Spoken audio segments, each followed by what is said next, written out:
બધા ચૂપ થઈ સાંભળે કે સંસ્કાર મસ્ત હાલે, સારા હાલે સંસ્કાર. હા નહીં અમે હું તો હંમેશા કહું છું કદાચ આજે આને તારે 95% છે તું 90 લાવ્યો તો ચાલત, પણ આપણા અંદર સંસ્કાર તો હોવા જોઈએ. આપણને આપણા ગુણો, આપણને આપણા મૂલ્યો, આપણે આપણી નીતિ, આપણા માતા પિતા કોણ છે, આપણે ક્યાંથી બિલોંગ કરીએ છીએ, આપણી શું પરિસ્થિતિ છે, આ દરેક બાબતોનું ભાન આપણને હોવું જોઈએ.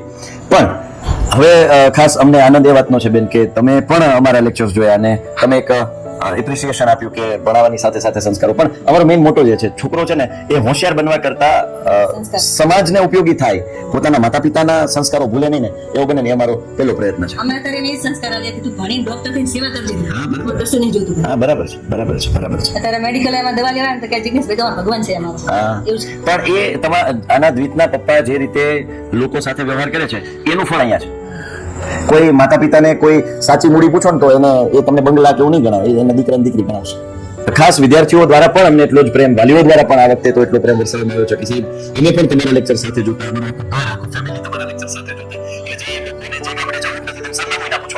બટ સ્ટીલ જે લોકોને નથી ભણવાનું નથી, એને કાંઈ લાગતું હોતું નથી, તેમ છતાં અમારા લેક્ચર જુએ છે, તો એ અમારા માટે બહુ આનંદની વાત છે. બસ આવો નવો પ્રેમ વરસાવતા રહો, આવો નવો સાથ આપતા રહો, જ્યાં કે પણ સહકારની જરૂર પડે ત્યાં ટેકો આપતા રહો. બસ એ જ રીતે આપણે સૌ સાથે મળીને આગળ વધતા રહીએ.